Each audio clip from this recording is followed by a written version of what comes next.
Hello everyone. तो कैसे हैं आप लोग? जैसा कि आपको पता है, हमने आपका इंटीग्रल कैलकुलस स्टार्ट किया था। तो उसमें 5 लेक्चर कंप्लीट हो और लास्ट वाले लेक्चर पे लेक्चर 4 और के आगे पांचवा भी हमने कंप्लीट कर लिया। पांचवें लेक्चर में हमने आपको लोअर रीमान इंटीग्रल, अपर रीमान का दूसरा टाइप बताया था और उससे रिलेटेड क्वेश्चन दो करवाए थे। एक एक्स वाला करवाया था, एफ एक्स बराबर एक्स है, 0 1 इंटरवल के, और एफ एक्स बराबर एक्स स्क्वायर है, तो कैसे हम रीमान इंटीग्रल का यूज करके तो सॉल्व करते। ठीक है, इतनी बातें हमने आपसे कर ली थी। अब इसी के आगे हमें आज लेक्चर 6 पे हम लोग पहुंच गए हैं और इसे डील करना है।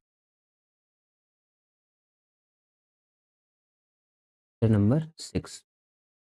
इसमें हम 2 पॉइंट लिखवाते हैं जो बहुत इंपॉर्टेंट है। थ्योरम आप समझ सकते हो, क्योंकि फंडामेंटल थ्योरम भी हमें पढ़नी, मीन वैल्यू थ्योरम की। तो दोनों चीज़ें हम बताएंगे। थ्योरम का स्टेटमेंट आपको बताया जाए, अगर आपको प्रूफ की नहीं बताना बाद में करो, कोई इशू नहीं। लेकिन फ़िलहाल मुझे लगता था जो रीमान इंटीग्रेशन का तो बहुत ही ज़रूरी है, आपको क्वेश्चन लगाना सीखना ही सीखना कैसे आता है, तो बहुत ज़्यादा ज़रूरी नहीं, उसका स्टेटमेंट समझना। जो भी थ्योरम हमारे पास है वो मैं आपको सिखाऊंगा। ठीक है, जैसे कि हमारे पास हमने यहाँ तक कर लिया था, उसके बाद एक इनइक्वालिटी इसको होल्ड करती है। वो इनइक्वालिटी क्या है वो मैं आपको लिख के बताता हूँ। लिखिएगा, लिखो, इफ़ थ्योरम है,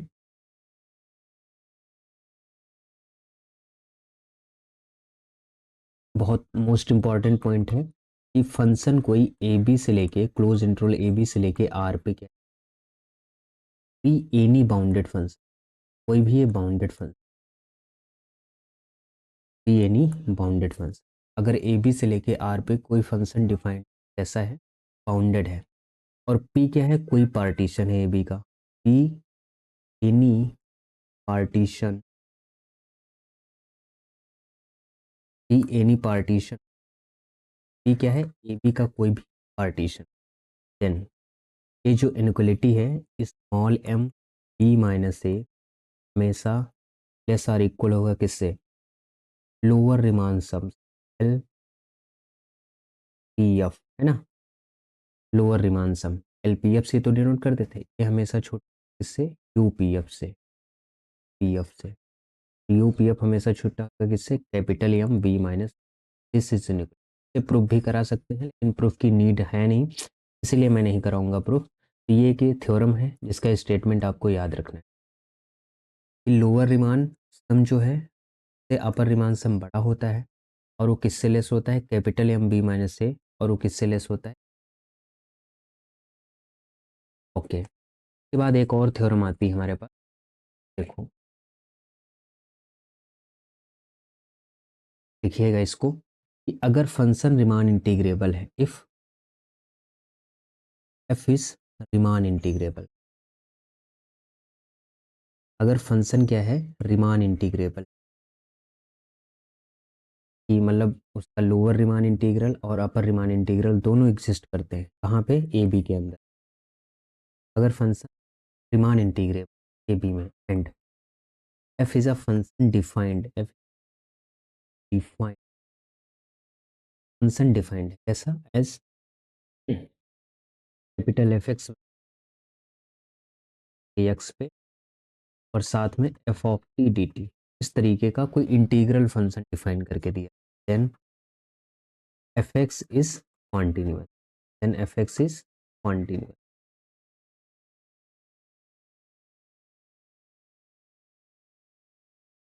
कॉन्टिन्यूस फंक्शन। कहने का मतलब ये है भाई साहब कि अगर कोई भी फंक्शन रिमान इंटीग्रेबल है, इंटीग्रेबल होगा तो बाउंडेड होगा,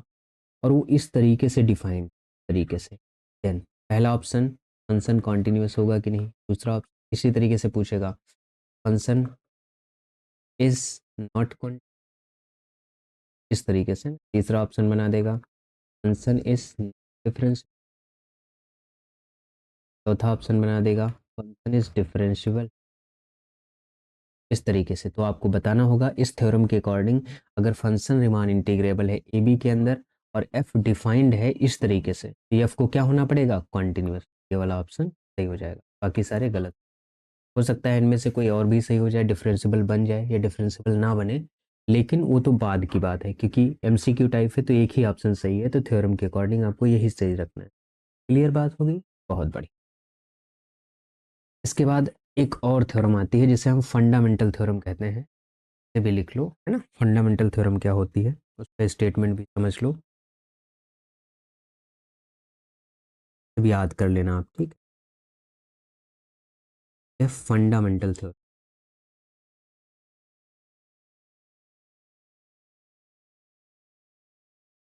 कि अगर एफ कॉन्टिन्यूस, कैसा है, कॉन्टिन्यूस है, कहाँ पे, क्लोज इंटरवल ए बी, और जी एक जो कि डिफरेंस, जी भी है डिफरेंशिबल। डिफरेंशिबल का मतलब अगर कोई फंक्शन डिफरेंशिबल हो, कॉन्टिन्यूस भी होता है, कैसा है, डिफरेंस, कहाँ पे, तो कह रहा है जो डी और जो जी एक्स हो उसकी वैल्यू कितनी होगी,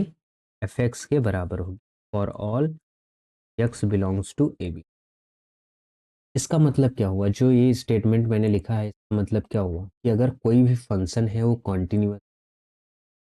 और दूसरा फंक्शन डिफरेंशियल, जैसे डिफरेंशियल का डिफरेंशियल जो होगा एक्स के इक्वल होगा, या मान लो इसको इंटीग्रेट करो दोनों तरफ, जब इंटीग्रेट करोगे डी बाई, साथ में क्या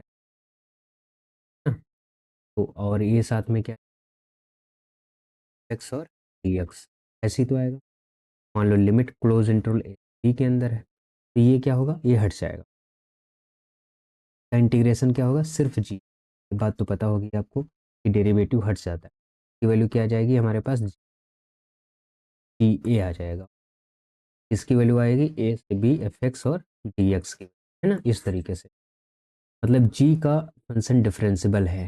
का डेरिवेटिव किसके बराबर होगा, मतलब डेट इज ये लिखा है कि जी डैश जो है वो एफ के, ये कहना चाहिए कि अगर फंक्शन कॉन्टिन्यूस है ए बी के अंदर और जी कोई फंक्शन है जो कि डिफरेंशिबल है ए बी के अंदर, D upon D X is equal to क्या होगा, का मतलब ये हो गया कि जो जी का डेरिवेटिव होगा वो एफ फंक्शन के इक्वल हो जाएगा। इतनी बात समझ में आई थिंक आ गई होगी, है ना। चलो ठीक है, अब इसी के साथ कुछ और चीज़ें हम आपसे डिस्कस करेंगे कि किसी और टाइप से अगर आपसे क्वेश्चन बना के दे दिया जाए और पूछ लिया जाए ये इंटीग्रेबल होगा कि नहीं, तो हमने कैसे करेंगे। तो थोड़ा कॉन्सेप्ट आपको हम सिखाते हैं, जो अभी तक पढ़ के आए हो उसे रिकॉल करते हैं। देखो कॉन्सेप्ट क्या है। जैसे हमने लिखा कि यहाँ माइनस ए से लेके B F X D X, ये क्या होता है, lower Riemann integral, lower integral होता है, बहुत बढ़िया। तो लोअर रिमान इंटीग्रल की डेफिनेशन क्या होती है, प्रीमियम लेते हैं किसका, लोअर रिमान सम का, एल पी एफ का, फॉर ऑल पी क्या है, पार्टीशन है ए बी का, बहुत बढ़िया, ये मैंने लिख दिया, है ना। ये हर एक पार्टीशन के लिए होता है। या फिर इसको हम कैसे लिखते हैं, दूसरा तरीका बताया था कि लिमिट आप करो norm P tending to zero और लोअर रिमान इंटीग्रल, है ना, मतलब रोअल, ये क्या है, lower Riemann sum not Riemann integral. तो एल पी एफ है ये हमारे पास lower Riemann sum, lower Riemann, ठीक, ओके। और पी क्या है, पार्टीशन, नॉर्म पी क्या होता था, नॉर्म पी होता था maximum, maximum of delta x, ये कहाँ से, वन से लेके एन तक की सारी टर्म थी, है ना, तो मैक्सिमम लेंथ थी। या इसी को हम कैसे लिखते थे, लिमिट, मैं यहाँ पे रिकॉल करवा रहा हूँ, एन टेंस टू इन्फिनिटी, क्योंकि जब एन लेंथ में ब्रेक किया जाता था इंटरवल को, है ना, एल पी एफ, हम कब करते थे, ये तब लिखते थे if partition, if are of equal gap, are of equal gap, अगर पार्टीशन में गैप इक्वल होता है तो एन टेंडिंग टू इन्फिनिटी बन जाता था, कैसे, क्योंकि ये norm P tending to zero है, तो norm P one by N आता था, tending to zero, N tending to, है ना, बहुत बढ़िया। और फिर क्या है limit, N tending to infinity, LPF lower Riemann sum होता है, तो इसकी वैल्यू क्या आ जाएगी हमारे पास, समेशन R बराबर टू एन, क्या लिखते थे, स्मॉल एम आर या एक्स, ये लिखते थे। बहुत बढ़िया। अभी ये इस वाली लिमिट को याद करो, अभी लिमिट रिमान सम पढ़ाया तो इसको इंटीग्रल में कन्वर्ट कर देते, ए से बी की लिमिट, वहाँ 0 से 1 पढ़ते थे, लेकिन यहाँ पे हमारे पास इंटरवल ए से बी है तो ए से बी ले लिया। और ये जो स्मॉल एम आर है वो लिख लो, और डेल्टा एक्स आर को हम किस में कन्वर्ट कर देंगे, डी एक्स में। ठीक है, तो ये वेयर जहाँ पे स्मॉल एम आर क्या है, मिनिमम ऑफ फंक्शन,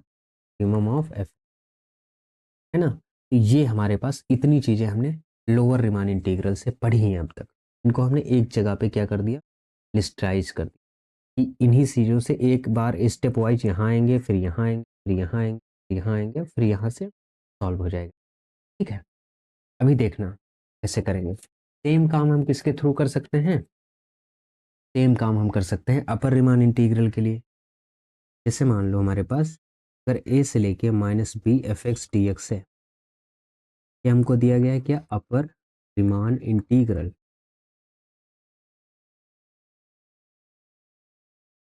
ठीक, ये हमारे पास क्या आएगा, उसमें सुप्रीमम होता है, इस क्या आएगा, यू पी, और जहाँ पे पी क्या है, पार्टीशन, और ये जो इन्फीमम है इस कैसे लिखेंगे, limit, norm P tending to zero, ये क्या आ जाएगा, यू पी। फिर हम क्या कर सकते हैं, इसको limit n tending to infinity सकते हैं। इसे हम क्या लिख सकते हैं, limit n tends to infinity R बराबर एम आर, और हम इंटीग्रल में कन्वर्ट कैपिटल एम आर, और साथ में ये हम तभी कर रहे हैं कि नॉर्म पी जीरो से एन टेंडिंग टू इन्फिनिटी जा रहा है अगर पार्टीशन का गैप, गैप कैसा हो, ई, अगर गैप इक्वल नहीं कर सकते, जहाँ पे कैपिटल एम आर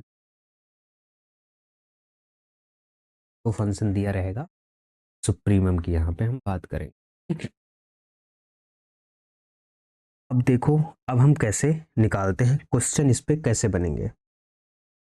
ये तो हो गई कॉन्सेप्ट की बात, क्वेश्चन समझो। क्वेश्चन, जैसे अगर ये क्वेश्चन हमारे पास आए, आसान कुछ कर लोगे आप सब, राजा हमारा क्वेश्चन, जैसे मान लो कि एफ एक्स बराबर एक्स एक्स स्क्वायर, दूसरा बनाया एक्स स्क्वायर, तब जब एक्स बिलोंग कर रहा है रेशनल के अंदर और बिलोंग कर रहा है इरेशनल के, इस डिफाइंड ऑन, डिफाइंड कहाँ डिफाइंड है, टू तक डिफाइंड, बहुत बढ़िया। अगर फंक्शन जीरो से लेकर टू तक डिफाइंड है और ये फंक्शन दिया गया है, फाइंड करना है हमको, find lower and upper Riemann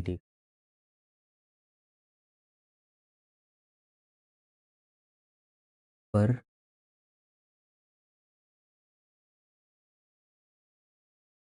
integral. ठीक, तो सबसे पहले lower Riemann integral, lower Riemann integral क्या होता है, एस ए एक्स डी, ठीक, एक्स डी ये होता है, ये आ जाएगा जीरो से टू की लिमिट है, तो प्लस जीरो से लेकर एक्स, और क्या आएगा साथ में, तो अभी हमने आपको दिखाया कॉन्सेप्ट के थ्रू, जब लोअर रिमान इंटीग्रल हम निकाल रहे हैं तो हमारे पास क्या आएगा, लास्ट में ए से लेके बी का लिमिट आएगा एम आर, और साथ में D X, small M R आएगा जो कि क्या है, इन्फीमम ऑफ द फंक्शन। अब समझ में आया कॉन्सेप्ट कहाँ, तो यहाँ से क्या होगा, जीरो से लेके टू की लिमिट हो जाएगी, साथ में क्या,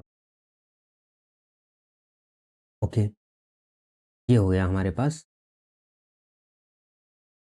अब इसको हम कैसे फाइंड आउट करें, जीरो से टू के, पहले बात तो हमको नहीं आ रहा है कि ये फंक्शन की एक्स वैल्यू कहाँ कहाँ जा रहा है। देखो समझ, आपको पता है जब मान लेते हैं कि एक्स हमारा जीरो से वन के बीच में, एक्स कहाँ बिलोंग कर रहा है, जब जीरो एग्जैक्टली ज़ीरो नहीं है और एग्जैक्टली वन नहीं, तो आपको पता होना चाहिए कि यक्स स्क्वायर से बड़ा होगा यक्स। सर ये आप बात क्या, यक्स कैसे बड़ा, जब आप एक्स जीरो जीरो वन के बीच कोई नंबर ले लो जीरो वन से, जैसे दो इसके बीच में आता है, एक बटा दो एक बटे चार बड़ा ही होगा ना, ऑब्वियस सी बात है। अगर डिनोमिनेटर कम एक बटा दो है, एक बटा चार से तो बड़ा ही होगा। एक्स जो है एक्स स्क्वायर से बड़ा, बहुत बढ़िया, एक्स एक्स स्क्वायर से बड़ा होगा, तो ऑब्वियस सी बात है एक्स क्यूब जो है वो एक्स क्यूब से एक्स स्क्वायर बड़ा होगा। एक एक से हमने मल्टीप्लाई कर दी, तो हम क्यों कर रहे हैं, इसके जैसा बनाने की कोशिश कर रहे हैं, जो हमारे पास लिखा हुआ है उसके जैसा हम कोशिश कर। अब इन दोनों को ज़रा ऐड करो, इधर वाले टर्म इधर, लेफ्ट हैंड में और राइट हैंड वाले राइट हैंड में, प्लस एक्स से बड़ा कौन होगा, एक्स प्लस, कन्फर्म। यहाँ पे ये बात हमको कि जब हम एक्स के जीरो से वन के बीच में, तो जो छोटा टर्म है एक्स क्यूब, समझाइए ये बात, अगर आई हो तो हाँ बोलो, नहीं आई हो तो समझाएं। दूसरी बात ये है, जब मान लो एक्स हमारा बिलोंग करेगा वन से लेके टू के बीच में, उनको दो भाग में तोड़ लिया, टू में तोड़ लिया, क्योंकि नहीं तोड़ोगे तो समस्या आएगी। जब एक्स हमारा वन से लेके टू के बीच में है, जाहिर सी बात है अब की बार एक्स स्क्वायर बड़ा होगा, और एक्स टू भी एक्स स्क्वायर ऐड करोगे, स्क्वायर प्लस बड़ा रहेगा, तो अब की बार ये छोटा एक्स प्लस एक्स स्क्वायर जब वन से टू के, तो ये जो इंटीग्रल है इसको हम ऐसे तोड़ सकते हैं, one small M R D X plus two D X, हम तोड़ सकते हैं। ओके, जीरो से वन स्मॉल एम आर की वैल्यू जब जीरो से वन में है तो छोटा कौन है, स्क्वायर प्लस एक्स क्यूब वाला टर्म, एक्स स्क्वायर प्लस साथ में डी एक्स, एक से दो, एक से दो में इंटरवल में जब है कौन सा, अब हमारे पास छोटा टर्म एक्स प्लस साथ में क्या, ये आ जाएगा हमारे पास X cube by three plus और चार बाई चार इंटीग्रेट कर रहे हैं जीरो टू वन, ये आ जाएगा x two cube by three x से लेकर, ठीक है। अब इसके अंदर लिमिट रख दो, जैसे लिमिट रखोगे जैसे यहाँ पे आएगा एक बटे तीन एक बटे को सॉल्व, तो यहाँ पे इधर आएगा सॉल्व करने के एक बटे, इधर देखो जैसे दो यहाँ रखोगे चार, फिर माइनस का एक रखोगे, चार से एक गया तीन बटे दो, फिर क्या आएगा तीन बटे दो, प्लस क्या है दो यहाँ पे रखोगे आठ, आठ से एक सात बटे तीन, ये आ जाएगा सात और एक आठ बटे, ये दो से इसमें मल्टीप्लाई सात बटे, दोनों को सॉल्व करोगे आठ चौको इस बटे चार तीन बारह, जाएगा तीन पाँच तिरपन बटे बारह, ये हो गया हमारा लोअर रिमान इंटीग्रल। हालांकि ये पहले मैंने कठिन क्वेश्चन उठा, लेकिन कोई बात नहीं, आप लोग समझ जाएंगे, बहुत समझदार हैं। तो इसमें हमें ये देखना होगा लोअर रिमान इंटीग्रल जब भी निकालना है, तो जो इंटरवल गिवन है में हमें उसे इंटीग्रेट करना है। अभी ये कॉन्सेप्ट बताया, ये कॉन्सेप्ट आया कहाँ से, ठीक है, और हमें ये देखना है कि छोटा कर्व कौन सा है वो रखना है, ठीक है। फिर जब अपर रिमान निकालेंगे तो हम ट्राई करेंगे बड़ा कर्व रख, अपर रिमान के लिए बात करते हैं, अपर रिमान इंटीग्रल वो क्या होता है, जीरो से, अभी देखो हमने निकाला था पीछे, याद करो, ये अपर रिमान इंटीग्रल, ए से बी इंटीग्रल लगाओ, कैपिटल एम आर और डी, तब सुप्रीमम वाली वैल्यू, जीरो से टू इंटीग्रल लगाओ, कैपिटल जीरो से लेकर कैपिटल एम आर की वैल्यू, इतनी बड़ी वैल्यू हमको लिख, कैपिटल एम आर और डी एक्स, बड़ी वैल्यू क्या निकलेगी हम इस पे बात करेंगे। जब भी हमारे पास एक्स जीरो वन के बीच में हो, एक तो टर्म ये हो गया, तो एक्स हमारे पास वन से लेके टू के बीच निकाला था, इस केस में बड़ा होगा एक्स, एक्स क्यूब से बड़ा स्क्वायर, दोनों को ऐड करोगे एक्स स्क्वायर एक्स क्यूब से बड़ा हो जाएगा एक्स प्लस, मतलब 0 से 1 के बीच में ये बड़ा होने वाला है, और डी एक्स की लिख लो। इस केस में देखो, केस में एक्स स्क्वायर बड़ा होगा एक्स से, बड़ा होगा एक्स स्क्वायर से, दोनों को फिर से ऐड करोगे एक्स स्क्वायर प्लस एक्स, ये बड़ा हो जाएगा एक्स प्लस में ये बड़ा होगा। अब की बार हमारे पास आया 0 to 1, 0 से 1 में कौन बड़ा है, x plus x square, D x 1 से लेके 2, इसमें कौन बड़ा है हमारे पास, एक्स स्क्वायर प्लस, ठीक है। अब की बार बड़ा लेना है, ये आ जाएगा हमारे पास बाई 2 क्यूब बाई, आ जाएगा एक्स की पावर 3, आ जाएगा एक, तो 8 माइनस 1, 16 माइनस 1/4, इसको सॉल्व करो, 1/2, 1/3, 7/3, प्लस 15/4, हाँ ये 8/3 हो जाएगा, 2 15 2 कितना, 4, तो जब आप सॉल्व करोगे तो हमारे पास आ जाएगा 83, एक आया 53/12 आई थिंक,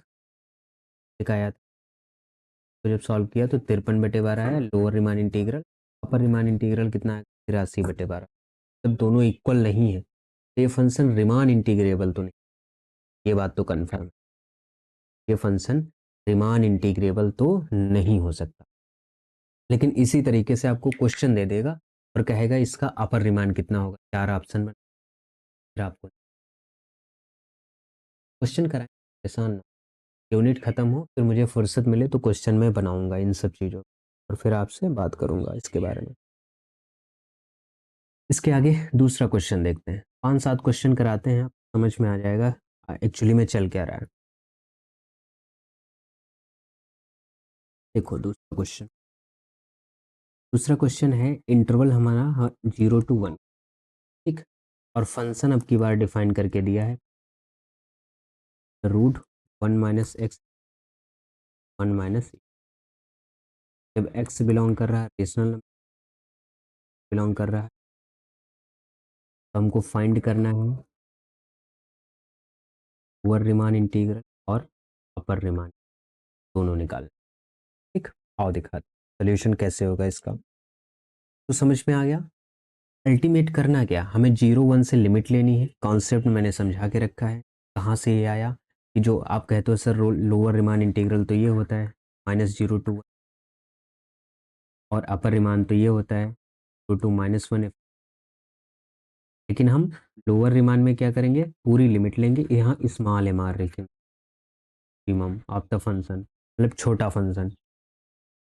और ये 0 to 1 लिखोगे capital M R, capital M R क्या है, बहुत बड़ा।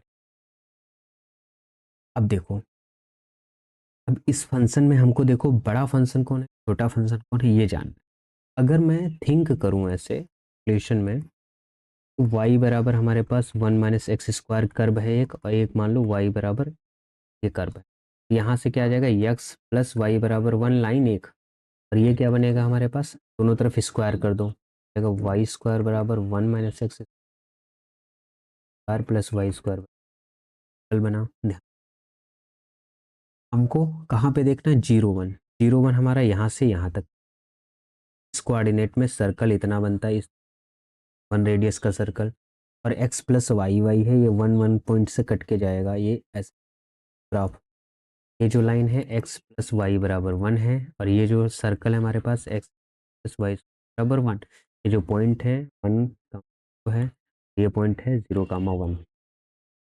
हमको सिर्फ देखना कितना है, हमको सिर्फ देखना कितना है, बात की पुष्टि करो, हमको सिर्फ देखना है 0 से 1, 0 0 है ना, हमें इस क्वाड्रेंट में रहना, क्वाड्रेंट में, ठीक। इस केस में देखो फर्स्ट क्वाड्रेंट में ये जो ग्राफ बनाया, जो भी ग्राफ हमने फर्स्ट क्वाड्रेंट में, फर्स्ट क्वाड्रेंट का ग्राफ है, और उसमें देखो सर्कल है वो लाइन से बड़ा हो रहा है ना, सर्कल जो है वो लाइन से बड़ा है, सर्कल जो है वो बड़ा है और लाइन क्या है, छोटी है। कुछ में है तो लोअर रिमान इंटीग्रल इसका क्या जाएगा, दो से लेके कौन सा छोटा है, लोअर लिमान में नीचे वाला लाइन, तो लाइन की वैल्यू क्या है 1 माइनस, साथ में क्या x minus X square by two, 0 to 1 आ जाएगा 1 - 1/2 डैश 1/2, ये लोअर रिमान इंटीग्रल हो गया। अपर रिमान इंटीग्रल क्या होगा, 0 से 1, बड़ा कौन है, सर्कल, सर्कल का 1 माइनस स्क्वायर और साथ में क्या डी एक्स। अब इसको क्या करना,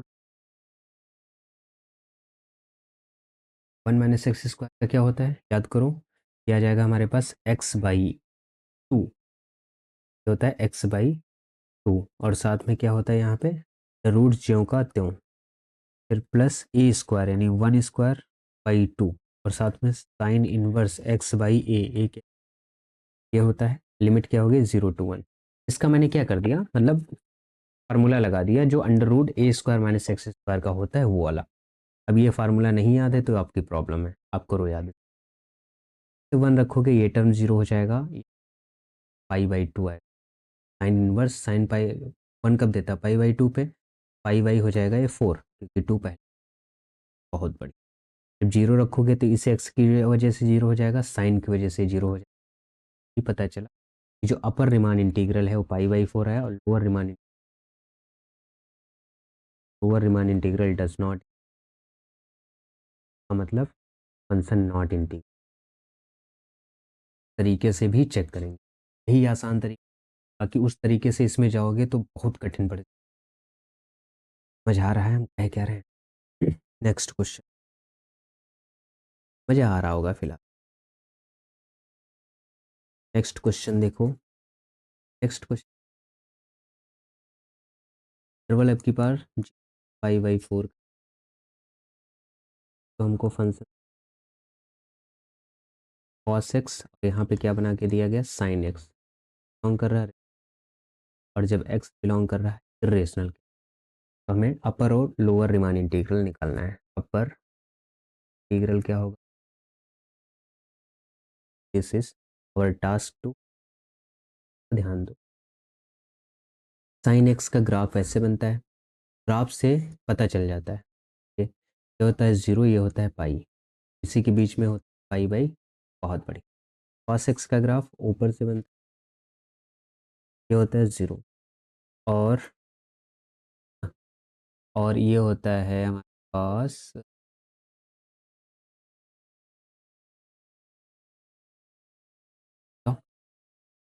कॉस में ये कितना होता है, पाई/2 होता है ना, पाई/2 होता है, बहुत बढ़िया। लेकिन हमें जाना है 0 से पाई/4 तक, 0 से पाई/4 तक, दोनों ग्राफ को एक साथ में बनाओ। देखो ये हो गया साइन का ग्राफ, ठीक,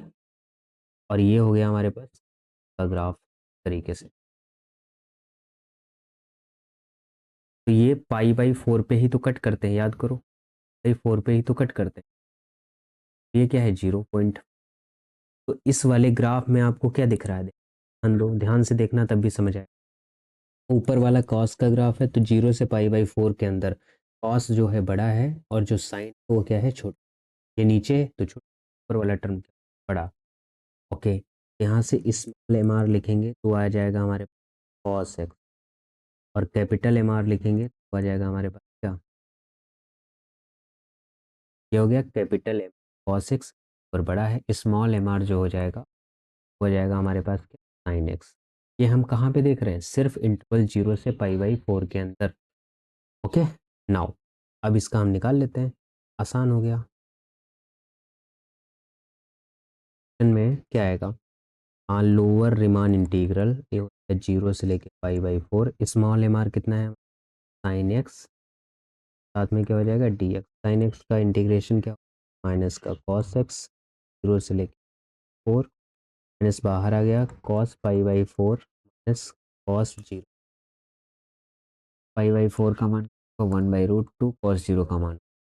आ जाएगा 1√2। ठीक है, दूसरा निकालो अपर रिमान इंटीग्रल, 0 से पाई/4, फंक्शन क्या है कॉस एक्स, और डी एक्स, कॉस का इंटीग्रल हो जाए 0 से लेके π/4 हो जाएगा sin π/4 माइनस का साइन 4 की वैल्यू क्या होगी 1/√2 0 क्या हो जाएगा। देखो दोनों वैल्यू इक्वल नहीं है, मतलब फंक्शन रीमान इंटीग्रेबल नहीं है, लेकिन उसका लोअर रीमान आता है 1 - 1/√2, अपर रीमान इंटीग्रल क्या आता है 1/√2। बताओ ये बात समझ, अगर आ गई है तो बहुत अच्छी, अगर नहीं आई है तो भी अच्छी बात है, क्योंकि हम तो सिखा ही लेंगे आपको, है ना, परेशान होने की ज़रूरत नहीं है। ओके, कभी कभी ऐसा क्वेश्चन आपको दे देंगे बड़ा आसान सा बना के, ऐसा देखो बता,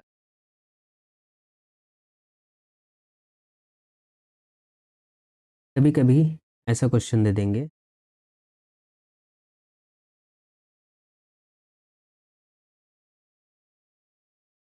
कभी कभी क्वेश्चन आप using fundamental theorem so that, fundamental theorem हालांकि इसमें आ गया है यूजिंग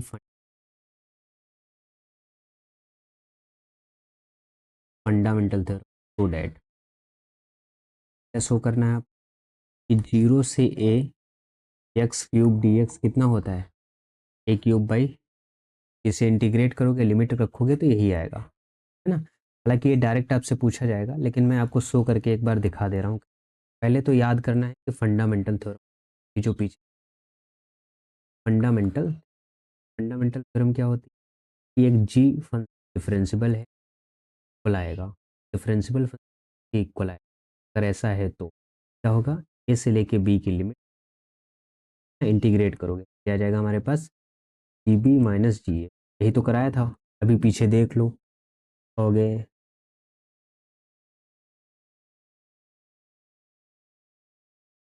स्टार्टिंग में लिखाया था वो फंडामेंटल थ्योरम है कि अगर फंक्शन कॉन्टिन्यूस है और जी डिफरेंस G' f के बराबर होता है जी B - GA से बी f(x) dx को ध्यान में रखते हुए हम इसको इस क्वेश्चन को करा रहे हैं, ठीक। तो यहाँ पे f हमको क्या दिख रहा है x³, देखो यहाँ से कंपेयर करो, ये वाला f, ये वाला f क्या दिख रहा है x, ठीक है। dx क्या हो जाएगा dx, dx क्या होता है f g' जो होता है f के डिफरेंशियबल के इक्वल होता है, तो g क्या आएगा, यानी जो g' होगा वो x³ के इक्वल होगा, तो g हमारे पास होगा, अगर हम x⁴/4 करें तो g' करोगे तो हमारे 4x⁴ तो कैंसिल हो जाएगा, तो gx जो होगा वो हमारे पास a फंक्शन, अभी तो g' जो है ये तो g' f इक्वल होगा और वो कितना होगा x3 का यूज कर रहे हैं, ठीक। यहाँ से पता चला g' f के इक्वल आ गया, अगर ऐसा हो गया तो 0 से a x की जो वैल्यू होगी वो हमारे पास क्या होगी, ये जो GB - GA वैल्यू क्या है ऊपर में अपर लिमिट a, और a की वैल्यू क्या है 0, तो यहाँ पे g फंक्शन जो है उसमें a रख दो, a⁴ अपॉन क्या हो जाएगा, गलत लिख दी, a⁴/4 माइनस जी, जीरो की वैल्यू कितनी आ जाएगी 0 जब यहाँ पे रखोगे,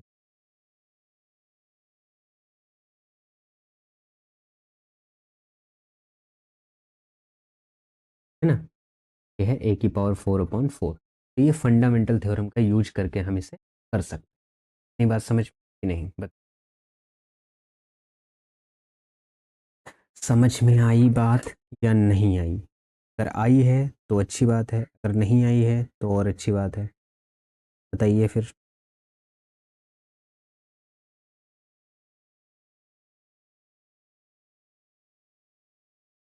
अब और क्वेश्चन कर,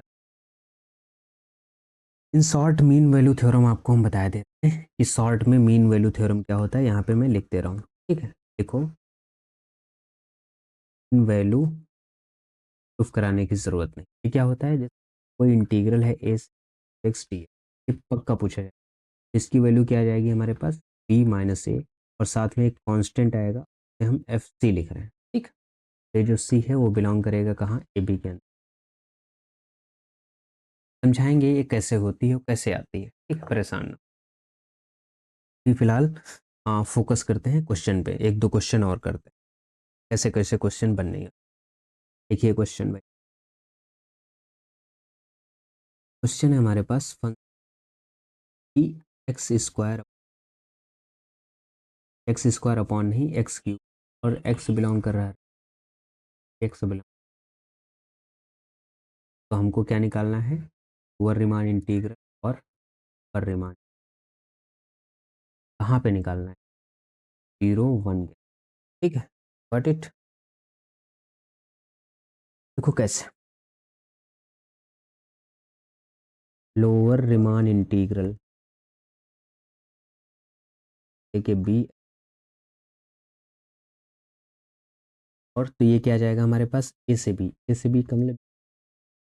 और साथ में कौन सा फंक्शन छोटा है, देखो 0 1 के बीच, एक्स स्क्वायर एक पैराबोला बनेगा, ये बन नहीं रहा है वो ध्यान दे,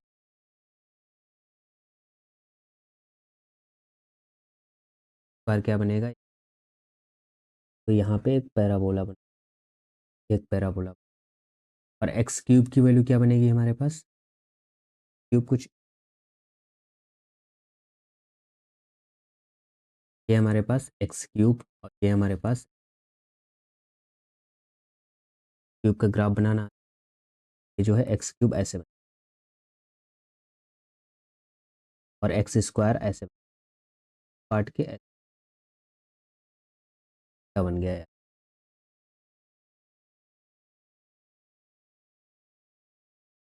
सही से नहीं बना लेकिन देख, ठीक, तो ये वाला जो पॉइंट है, ये पॉइंट ये क्या जाएगा 1, देखो ये दो पार्ट में है, हमें 0 से 1 के बीच में, 0 से 1 के बीच में ही देखना है, इसके बीच में देख 0 से 1 के, तो देखिए ये ऊपर वाला जो ग्राफ है ये कौन सा है, एक्स स्क्वायर वाला, एक्स बड़ा होगा कहाँ पे, ये नीचे वाले 0 1 के बीच में, अभी बताया था 1 के बीच में है एक्स, इसमें बड़ा होता है, छोटा कौन है, जगह पे रखे क्यूब को, ठीक है 1 एक्स क्यूब और डी एक्स, ये आ जाएगा एक्स की power 4, that is 1/, Q R आई, ये आ जाएगा हमारे पास क्या, ठीक है -b(f(x) होता है कि नहीं बताओ, capital M R D X, 0 से लेके 1, कैपिटल एम आर क्या है, स्क्वायर, एक्स स्क्वायर की वैल्यू 0 से 1, क्या आ जाएगा अल्टीमेट 1/3, बहुत बढ़िया, समझ पा रहे हो ना हम कैसे कर रहे हैं, अपर रिमान इंटीग्रल और लोअर रिमान, यहाँ से हमको क्या पता चला कि upper Riemann integral does not equals to कि फंक्शन नॉट रिमान जो है रिमान इंटीग्रेबल नहीं है, तो रिमान इंटीग्रेबल नहीं तो बस खत्म, इतना ही था, बहुत बढ़िया। अब इसके बाद मान लो इसी क्वेश्चन को 0 से 2 इंटरवल में दे देता, ध्यान दो, अब मैं इसका होमवर्क आपको दे, अगर यही क्वेश्चन आपको 0 से 2 इंटरवल में देता, तो मान लो 2 पॉइंट हमारा कहाँ होता और आगे होता, इसके आगे पहले 0 से 1 जाते, फिर 1 से कहाँ जाते हैं 2 की तरफ, इसमें क्या होता, 0 से 1 जाने पे एक्स स्क्वायर बड़ा होता, और 1 से 2 जाने पे एक्स क्यूब बड़ा होता, तो तोड़ते 0 से 1 में और 1 से 2 में, जैसे मान लो आगे बता, जैसे यही क्वेश्चन 0 से 2 इंटरवल में दे देते, तो ये ग्राफ ऐसे बना है,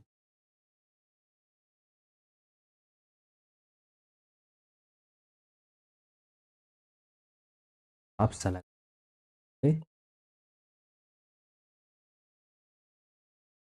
देखो, ग्राफ ऐसे बना है, एक्स स्क्वायर का है, एक्स क्यूब का है, 1, 0 0 से 0 2, 0 का, ठीक, इसमें हम कहना ये चाह रहे हैं आपको कि 0 से 2 में अगर इसी क्वेश्चन को दिया जाता, ये एक्स स्क्वायर का ग्राफ है, ये एक्स क्यूब, 0 से 1 में एक्स स्क्वायर आता बड़ा, और 1 से 2 में क्या आता है हमारे पास एक्स क्यूब, है ना, बड़ी वैल्यू, बड़ी वैल्यू की बात होती है ना। कौन बड़ा आता है हमारे पास, एक्स स्क्वायर। तो जब आपको निकालना होता है अपर रिमान इंटीग्रल, तो क्या करते, 0 से 2 एफ एक्स और D X, capital M R यहाँ पे आ जाता है, कैपिटल एम आर और डी एक्स, है ना। की वैल्यू किसके बराबर होती है, 0 से 1, 0 से 1 में कौन बड़ा है, एक्स स्क्वायर बड़ा है, प्लस डी एक्स, प्लस 1 से 2 में कौन बड़ा है, 1 से 2 में एक्स क्यूब बड़ा है, साथ में डी, क्या जाएगा X cube by 3, 0 to 1 plus A, आ जाएगा 1/3, 1/4 ये बाहर हो गया, 2 की पावर 4 -1, 15/4 यानी 1/3 प्लस 4, 1/3 और 15/4 को जब आप सॉल्व करोगे तो आपके पास आंसर में क्या आएगा, 49/12, क्या आएगा 49/12। क्लियर। ऐसे जब आप निकालोगे लोअर रिमान इंटीग्रल तो क्या हो जाएगा, 0 से स्मॉल एम आर और डी एक्स, क्या जाएगा 0 से 1, 0 से 1 में छोटा कौन है, एक्स क्यूब, डी एक्स, 1 से 2 में छोटा कौन है, एक्स स्क्वायर डी एक्स, यहाँ पे दिख रहा है। तो ये आ जाएगा x⁴/4, 0 to 1 प्लस x⁴3/1 से लेकर 2, 1/4 प्लस 1/, हो जाएगा 8 - 1, डेट इज 1/4 प्लस 7/1/4 है। इसको जब आप सॉल्व करोगे तो आंसर आपका आने वाला है कितना, 31/12, 31/12। ठीक, तो ये बात आपको आई थिंक समझ में आई होगी, 31/12, और लिख लो 31/, ठीक, इसका आंसर। यहाँ से आपको ये पता चला कि 49/12 और 31/12 इक्वल नहीं होते हैं। तो ये वाला भी फंक्शन, ये जो क्वेश्चन मैंने उसी क्वेश्चन को दूसरा कराया है, बस इंटरवल को बढ़ा दिया है 0 से 2 में, पहले हमने कराया 0 से 1 में, फिर बढ़ा दिया 0 से, ये दो अलग अलग क्वेश्चन का, ये भी फंक्शन रिमान इंटीग्रेबल। अब आई थिंक समझ में आपको आ रहा होगा कि रिमान इंटीग्रेबिलिटी को हम चेक कैसे करते हैं अगर इस टाइप से आपको ब्रांच फंक्शन दिया जाए रेशनल नंबर में और नॉन रेशनल नंबर, तो आपको वहाँ पे समझ कि हम कैसे इसे चेक कर सकते। क्लियर, अगर क्लियर है तो बहुत अच्छी बड़ी बात है, अगर नहीं क्लियर है तो भी बताएंगे। अब जैसे ध्यान दो, नेक्स्ट क्वेश्चन आपका है, हाँ, क्वेश्चन आपको ये मिला, एफ एक्स टू 1 डिफाइन कर दिया, एक्स जब बिलोंग कर रहा है में, एक्स बिलोंग कर रहा है, ठीक। अब इसमें लोअर रिमान इंटीग्रल क्या आएगा, लोअर रिमान इंटीग्रल क्या आएगा, इंटरवल क्या है, इंटरवल है 0, ओवरऑल 0 से 1 ले लो इस आर डी एक्स, और अपर रिमान इंटीग्रल क्या आएगा, ओवरऑल 0 से 1 ले लो capital M R D x,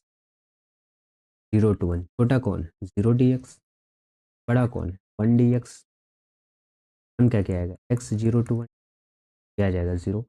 दोनों इक्वल है, नहीं, दोनों इक्वल नहीं है, तो इसका मतलब function not Riemann, Riemann integrable, बात, फंक्शन ये रिमान इंटीग्रेबल किसी भी हालत में नहीं हो सकता। बहुत बड़ी, तो इस तरीके से कोई भी फंक्शन आपको डिफाइन कर चेक करके बता सकते हो फंक्शन रिमान इंटीग्रेबल नहीं होगा।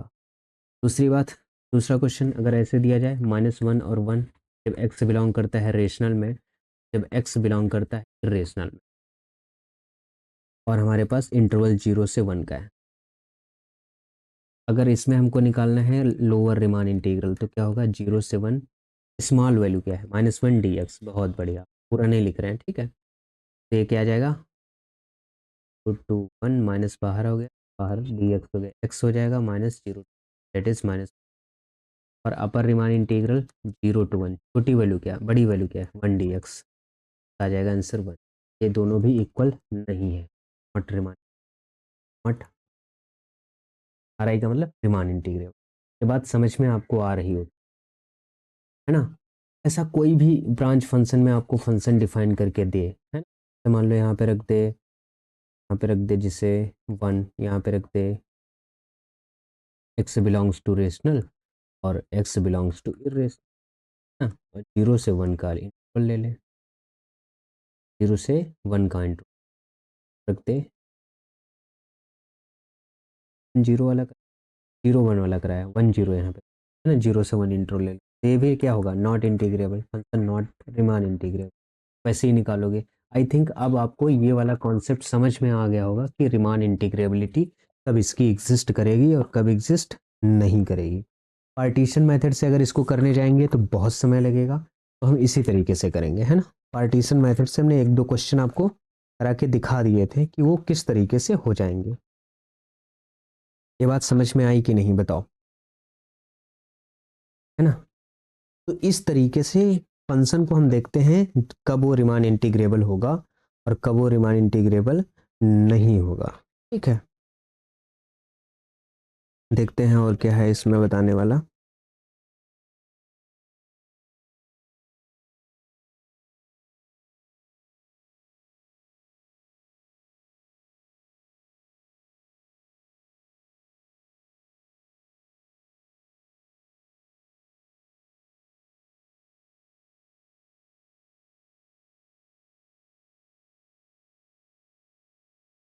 चलो ठीक है, मिलते हैं आपसे नेक्स्ट लेक्चर में, फिलहाल के लिए इतना ही।